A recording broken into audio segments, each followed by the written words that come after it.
Welcome to Tree Town Sound. This is your host, Matthew Altruda. Like I always do, live from beautiful downtown Ann Arbor, Michigan, bringing you the best Michigan music, past, present, and future. And as you know, I've been talking about this show for the last couple months because it's really special. And I also teased many of you saying that I was going to have two special guests live in studio. Well, it's the truth, because I'm honored to say that one of my best friends, the drummer from Tally Hall, one of the producers of Miracle Musical Hawaii Part 2, is live in studio. Ross Federman with his beautiful baby boy, Ira Federman, making his radio debut. How you doing, brother? Good. Is Ira going to get all fired up for us? I don't know, Ira. Do you have anything to say, bud? Are you going to be quiet and shy? You're perplexed by this crazy room. Yeah, it happens. I love the fact that he is the cutest little thing I've ever seen in my life. Yes, Ira, get fired up on the radio. We love that here on Tree Town Sound. Are you excited to be here, Ira? Has Ira heard Tally Hall before? I think yes, he has. He's heard me listen to your show before. So whoa, where are we going, bud? Okay. And I think this is maybe actually his second time on. We think, based on our estimates, he was -9 months old at his first radio appearance when we were here over the last summer. Does he have a favorite Tally Hall song? I don't know, Ira. Do you have a favorite Tally Hall song, bud? Oh, he said Greener. That's awesome. I don't know. Did you say one. Greener?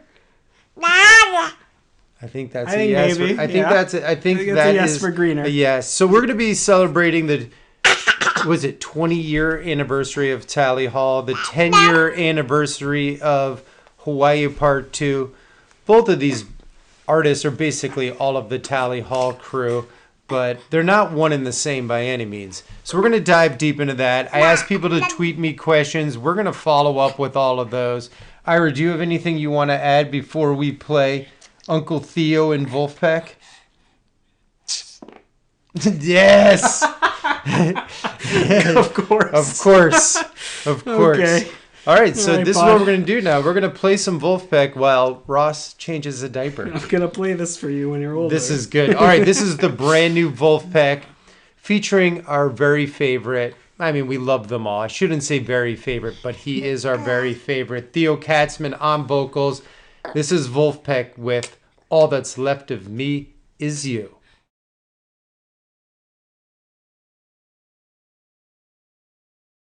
We are fresh out of diapers here in studio, thanks to Ross having one of the most interesting Vulfpeck moments for me. That was back-to-back Vulfpeck, All That's Left of Me Is You. It's a brand new song off of Sauna, which is going to be dropping as a full album sometime, I would assume, early in 2023, going into Back Pocket, which is probably the most recognizable Vulfpeck song. It was featured in their Apple commercial, written by, once again, Theo Katzman, along with Christine Huckle, Woman Believer. I have Ross Federman live in studio with me, and obviously with his 8-month-old son, Ira, who's just actually destroyed the first segment. He was incredible on the mic.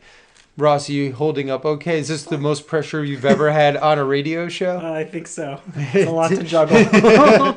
Yeah.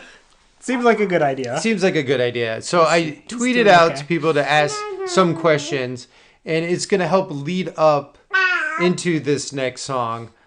Before we start playing Tally Hall, it was about your reel-to-reel obsession. Yes. And for those listening at home, reel-to-reel is how people used to play music analog on those two wheels, and they would feed the tapes through. Why do you like that? Yeah. Well, honestly, I liked it. I like getting into it because at the time, it was just super rare. I mean, it still is super rare. Yeah. When I kind of fell into it, I found my uncle's old tape player. Wasn't sure that it would work, but it did.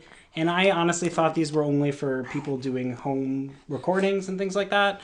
And we were on tour, and there was one music store that I went into, and I saw just pre-recorded tapes sold, like albums. And I chatted up with the owner at the place, and he said, "Oh yeah, they were rare, but these definitely existed. People in the '70s had them. They were sort of like the audiophile's choice." And so I started collecting them, and the interesting thing, the more I learned about getting into recording and how recording technology has gone over the years, really a long time ago, like Motown days, a lot of stuff was recorded straight onto vinyl records when everything was a live take. Mm-hmm. Right, because it would literally print it onto the vinyl. But tape you can record over. So once like 4-track kind of came out, and during the 60s and all the Beatles recording, they would start using magnetic tape. And then got to the point where the standard became 2-inch tape, which is like 24 tracks. What I collect are these little it's just 1/4-inch tape, and it's 4 tracks. Yeah. You have a lot to say about this too, Ira. Hide those tapes from Ira. Yeah, but I guess the cool thing about it is it limits how much I can collect. I think I would try to own way too many records if that's the form I looked for, because they were rare. But it's kind of neat because you're sort of getting just a copy of the original recording material from the studio. You're not getting what was recorded in the studio sort of then printed onto a vinyl record. And I think that was the appeal for the audio. Can you hear differences in like the original reel-to-reel as opposed to like the original that you would hear on Spotify? Is there like subtle differences or outtakes? There are, and frankly though, a lot of it is just that it's older and it doesn't even sound as good. Yeah. Because tapes don't last forever. They do demagnetize over time because it's a magnetic signal. Mm-hmm. So a lot of it is just kind of like the ritual of spooling the tape. And I think Ira fell in love with it too because he can see, you have to be tall enough to look at a record player and see it going. But the tape is like, it's vertically mounted, right? And so you can see the tape spinning from anywhere in the room. Oh, yeah? I thought you liked the tape players. Are you singing Mucka Blucka? But he's always drawn to them, seeing him spinning on the thing, and it's kind of fun, a visual. Nice. Well, we're gonna rock. This kind of fits into Tally Hall because Josh Epstein from Junior Junior is cousins with Rob Cantor from Tally Hall. Yeah. Are they first cousins? I think so. Yeah, I think they are. We're gonna say they're first cousins for the purposes of this radio show, and this is one of the songs that we've kind of picked out because they talk about reel-to-reels in here. Yes, they do. And I remember hearing this for the first time during their sound check at Treeverb. Oh, yeah. And I remember going up immediately and asking Josh, are your lyrics, it's hard to find a tape for your reel-to-reel? And he said, yeah, because I hadn't heard it recorded yet, so it wasn't entirely clear what he was saying. And then we talked about my reel-to-reel collection, and yeah. All right, well, let's do it. This is Junior Junior with Rip R&R of Invocations and Conversations.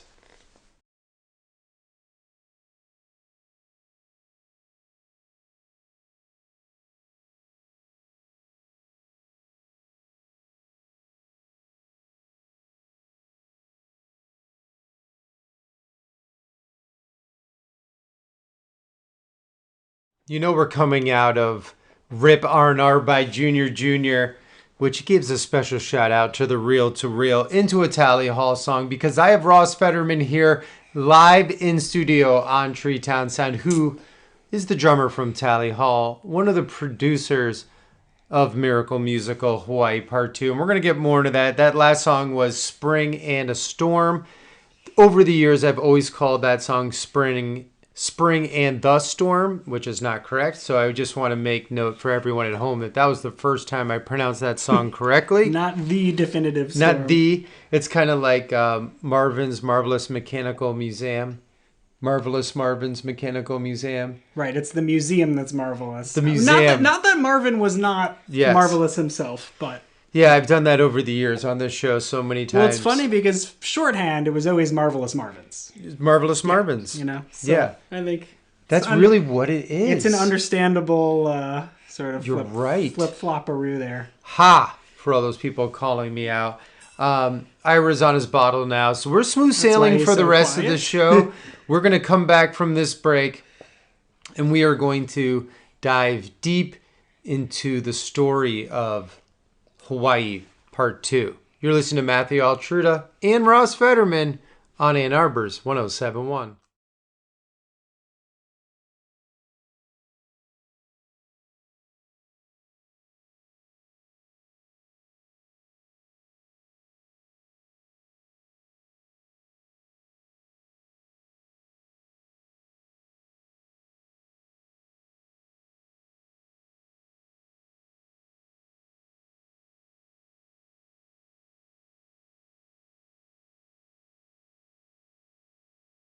Welcome to the second segment of Treetown Sound.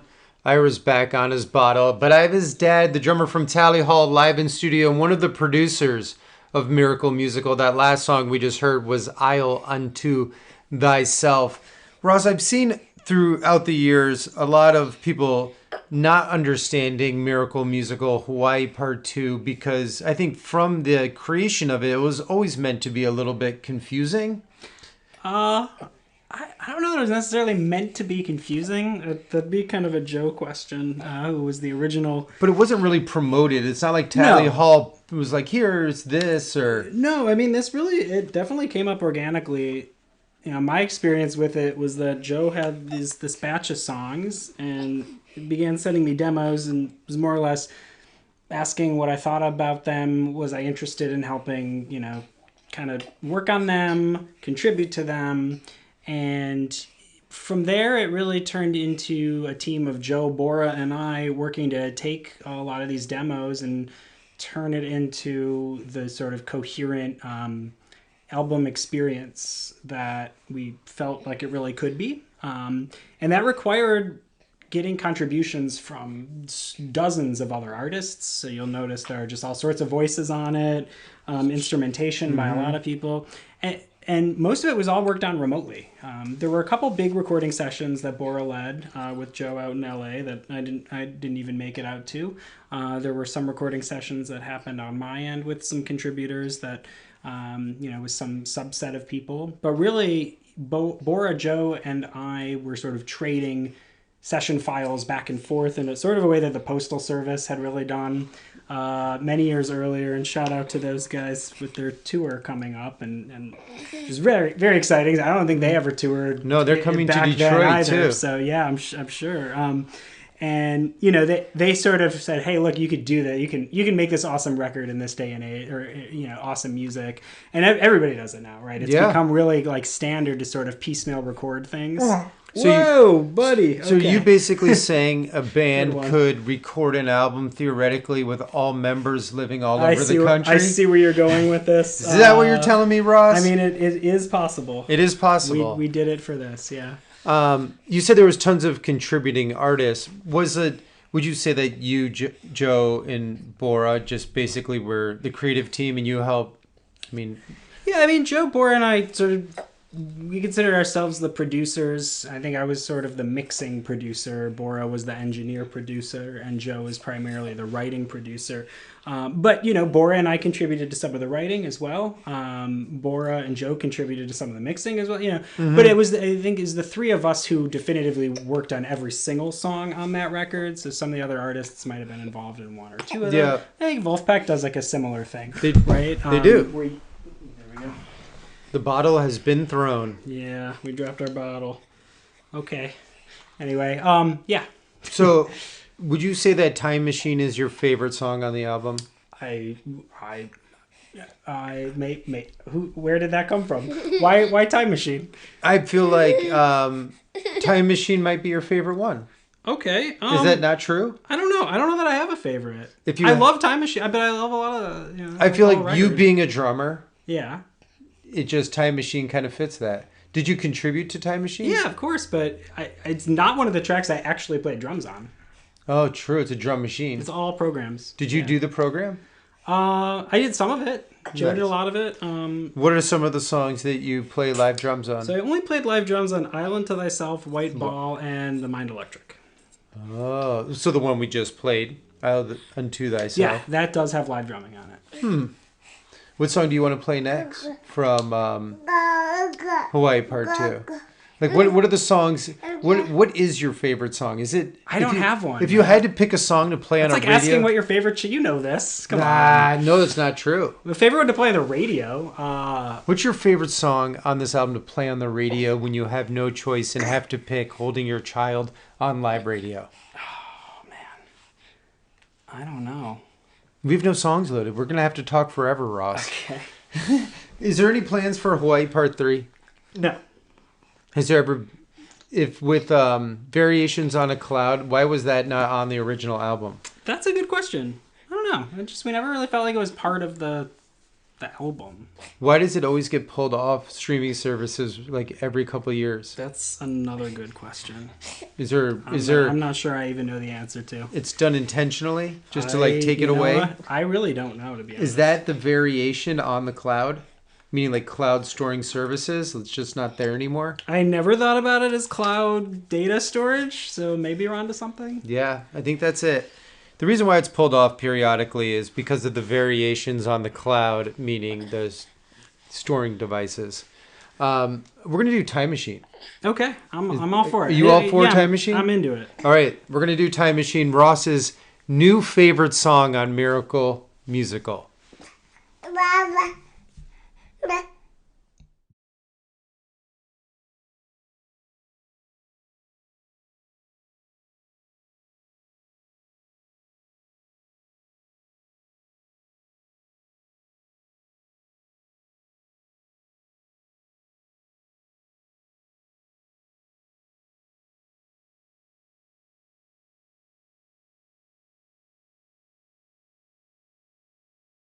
That is Time Machine off the cult classic, one of my favorites by Miracle Musical. That is Hawaii Part 2. And Ross, while that song was playing, says that he officially has beef with me. Yeah. Well, I just feel like it's fair, you know. He's like, honey, take the kid. I got to talk to him. I'm on your show a lot, so I think it's only fair that I get sort of put on the spot. You do? More frequently. It's a new level of pressure being put on the spot, cradling a baby who's, you know, trying to chug down a bottle. Yes. But, you know, I get it. And I know you are actively in communication with Tally Hall and Miracle Musical fans who want to know things, and it's your responsibility to try to get to that for them while I'm here, so I get it. I put the evil in good and evil. Rest in peace to Cause, my buddy. Yeah. He was the good, I'm the evil. All right, so we're going to play a game. It's going to be true, false, or pass. Okay. You have to answer every one of these questions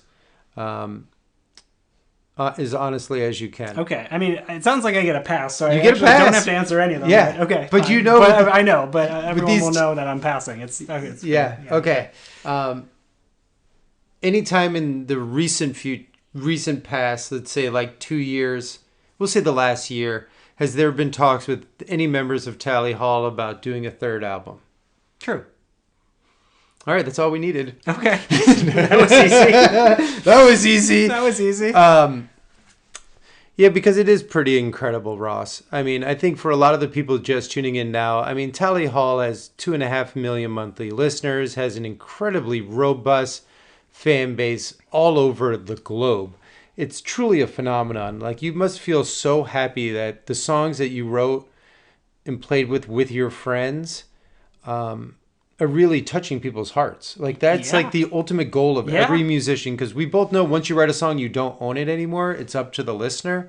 Well, and I think more so than just seeing the numbers going up. And we've talked about this on the show before, right? Mm-hmm. Is sort of the realization of how much this music means to people. Yeah. And you know, and you look back and you figure, well, if it hadn't been on social media or TikTok or blown up like that, it just wouldn't have gotten to those people, because we're not actively promoting it. We're not touring it. We're not on we don't have people pushing our music to radio other than you, who always push it on radio. And I'm pre-internet. I'm but I mean, no, it means a lot to have that kind of viral exposure when you keep hearing from people that say, well, thanks to these TikTok videos and thanks to whatever this meme thing was with the troller of everything, I discovered your music, and this is the impact that it's had on my life, and this is how much it means to me. So it's been a gift to see this happen, for sure. Do you feel any pressure or almost like obligation at this point to give the fans more because of how supportive they've been? Maybe. Yeah, pressure for sure. Yeah. I don't know if I'd go as far as say obligation. No obligation, but it's like, do you know that if the boys did do another album, how happy that would make people? Yeah. I mean, you could look at anything that you give something to and you see the positive impact, and then you can ask yourself, well, if I give more, won't there be more positive impact? And so, but I don't know that it's, music is not like a monetary donation where it's very obvious that like, oh, I donated enough money to build 7 houses for the homeless. If I donate more money, there'll be 3 more houses for the homeless. Because, music, point. Those 7 houses could sort of be shared infinitely forever, which is kind of what's happening. So it's how much, there is, I'm sure, value in more to give, but, I don't think that means that what we have put out there is limited or limiting in any way to what people can take from it. It seems like there's been a little bit of a lull, and maybe because of the pandemic, from all members of the band, especially Zubin, because he hasn't done anything, from putting out new music, solo projects. I know Cantor's working on his cartoon shows with Disney and all that, and Andrew has been producing other people. And for me, like, just the last 8 months have been you've gone, right? Yeah, and a lot of people listening to this, I'm sure, have gone through having kids, and especially that first kid. And my wife and I both work full-time science jobs, so it's tough to find time to do. Yeah, even the extra loads of laundry we have to do every week, and the bottles that we have to load up for daycare. And so, it's a bummer in the sense that I haven't had the kind of time to even think about more of those sorts of activities, right? But that's just right now. You basically he's not going to be 8 months when old Michigan forever. football's on, that's your only time. And thank you again for hosting me out here for that Michigan State game. Yes, and I. Somebody called me terrible on the plane when I was talking about coming to this game, the person sitting next to me. And then I mentioned that I left my wife and 6-month-old at home for the first time to go to a game. He's like, oh, how could you? He was a Michigan fan. He understood. But my justification was, I hardly ever get to go back to Michigan games. This is probably going to be the season that this could be the undefeated season to go to. Yes. This could be that, we're going to make it to the national championship game kind of thing. And so no regrets. This was absolutely the right season. And I think I suspect that Ira is going to grow up to be a Michigan fan too. He will be. And I don't think he will have a hard time forgiving me on that one. I'll just bring him to a lot of games in the future to make up for it. Come see Uncle Tuna. Yeah. That's why I brought him a Michigan teddy bear today. Let the brainwashing begin, folks. Ira will be a Michigan fan. He probably will be too smart to come to Michigan. I will try to. There's no too smart to go to Michigan. That was a trap question for Ross. No, you're absolutely right. Well, and if anyone's wondering, he's currently outside the studio with my wife, which is why it is oddly quiet in here all of a sudden. Thank you, Ashley. And I really, thanks to all of your listeners for having the patience to listen to a radio show with a babbling baby throughout most of it. That is not the normal listening experience. No. Hey, it's the holiday time. Happy Hanukkah. Yeah, thank you. And happy early birthday. Yes. And happy early Merry Christmas. All of these things are coming up. This would technically be my birthday. This is radio your birthday show. Yeah, I know. I'm totally hogging that for Ira's Hanukkah show and radio debut, which all of that. So. Yeah, no, that's true. This is my birthday radio show. I went to go see May Early Wine last night. Yeah. Her motivation show at the Blind Pig. And How was that? It was embarrassing for the fact that she stopped the show, said something really nice, and sang me happy birthday. No. It was the worst. I was there. And everyone turned around it was fun stuff. It was very flattering, and as terrible as it was, incredible. Yeah, there is nothing like being called out in front of a whole show. That actually happened to me once at a Ben Folds concert. It wasn't Ben Folds. It was the guy opening for him. I forgot the guy's name. I was wearing a very bright, it was like a highlighter color, polo shirt. And I was close enough to the front that it was like a 4,000 person theater, and the lights were on the more black lighty side of blue, and that shirt was just fluorescing enough that the guy kept calling me out. He's like, dude in the highlighter shirt over here. And he felt really bad and gave me a CD afterwards. Nice. That's incredible. I do know what you're talking about, though. The old black lights and stuff, you just glow. Yeah. And now you know the feeling of a whole venue just kind of all staring at you simultaneously. When I was in college, we would paint the walls with Tide. Okay. and then we had a black light. So like the room looked normal, then you shut off the lights and there's all this crazy writing on the wall that you can only see with black lights. Yeah, people had like black light parties when I was in college. That was a thing, and you could walk to the party just wearing like a white t-shirt, and then you show up and you had God knows what written all over it. So are you basically saying then, with everything we've talked about, could we do true, false, or pass again? Yeah, we can do another true, false, or pass. The first one was easy, so. True, false, or pass. Do you think Tally Hall will play Sonic Lunch in the future? I don't know. That's a tough one. It's a tough one. Yeah. I mean, I'd like to say true. All right, true it is.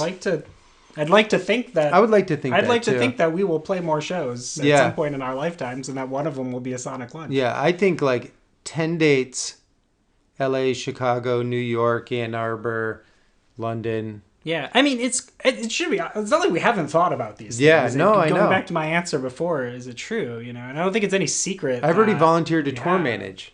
Okay, that'd be fun. I'll tour manage, which obviously would be a lot of work. I mean, tour managing is a lot of work. It's a lot of work, especially with your rider. Ross would be like, I need diapers. And... Yeah, who knows what a rider would look like now, especially if we're all trying to bring our kids along. That's oh my God, there's so many kids in Tally Hall. We did like a summer tour with the fams. That would be Yeah, I wouldn't want to tour manage that. No, I don't think I would do it with all the boys though, for sure. We're gonna do one more song from Hawaii Part 2. I really appreciate making time. I know you just drove here from Massachusetts, and you missed the snow. We got very lucky and missed. I thought we were going to be trying to drive through an ice storm. Were you listening to music on the way? Yeah, we were listening to Casper Baby Pants. I think we talked about this on your last show. We got more of that and some other music. Have you listened to really into? They Might Be Giants? No. I haven't listened to No yet. No, I've listened to Here Come the 1-2-3s and the ABCs. Here Comes Science is a favorite of ours. That is is Carter's favorite childhood album. Okay. That is the one. I was recommended that was the one. That is the one. All the overall. Others. Okay. Yeah. I can sing along to that album. Okay. I love Here Comes Science. Yeah. You know, I love them both. As a scientist, and especially the fact that the opening track is just science is real. That's all you really need to learn from that. Yeah, especially nowadays. Yes, I think that was very prescient of them. Who would have ever thought we'd come to a day where scientists were like politicians? Yeah. It's an unfortunate, the way they're treated. It's an unfortunate reality. That is a conversation for many other hours. That's a Radio. podcast. Yeah. Yeah, because we're going to do a new podcast together, right? I would love that. We have talked about it. Let's see how quickly Ira gets old enough for me to have the time for that. Truth. I would love that. All right, so we're going to do one more. I'm going to load it up right now. One more Tally Hall or Hawaii Part 2. Your choice to close us out. What are we going to listen to? Oh, I don't know. I think... Do you want to do the trap? Yeah, I think we talked about the trap. I think we talked about the trap, and I love the way you can set it up because you're the drummer. Because somebody talked about... You said there was a question about what my drumming inspirations were. Yeah. And I think the trap shows one pretty obviously, and there were 3 drummers I loved listening to throughout all my time in Tally Hall, and especially plenty of old drummers, John Bonham, Gene Krupa, like you name it. But in terms of current contemporaries, Kurt Dahl, who was the drummer of the New Pornographers at the time, Brian Eno. Was it Brian Eno or Jim Eno? Wait, Brian Eno is the... guitar player. Yeah, so Jim Eno is the Spoon drummer. So the drummer of Spoon. And also the last one is Glenn Kochi, who plays drums in Wilco. And Glenn Kochi's drumming is very, very tasteful, pretty much all across the board. And I think that in the trap, without really realizing it, I go back and listen, and I think that, okay, some of those parts in the bridge, I can hear the Glenn Kochi influence. And so I think that's somebody, if you're a big Wilco fan and you happen to also be the people who are wondering who my influences are, Glenn Kochi's up there, and that is one place you can listen and try to hear it a little bit. There we go, brother. Thank you so much for coming on. Dude, thank you from Ira as well for having both of us on. I hope he enjoys listening to this. Thank you. 5 or 6 years ago, and then again, for years ago, years in the future, and then again a decade from now. He's going to be on at 5 years old talking soon. Yeah, we'll bring him back. I'm going to bring him. Did he do okay? He did great. Okay, cool. I can't wait to quiz him. He's going to be very embarrassed about the early segment. The fart on the radio. The fart on the radio. Dude, thank God he's a boy and not a girl. Oh, we would have been I think we would have had to. That would have been issues. Yeah. All right, this is going to go into break, and I'm going to give Ross a big hug, and Ira and Ashley goodbye. This is Tally Hall with The Trap, written by Zubin. Yes. Written by Zubin, drums by Ross Federman.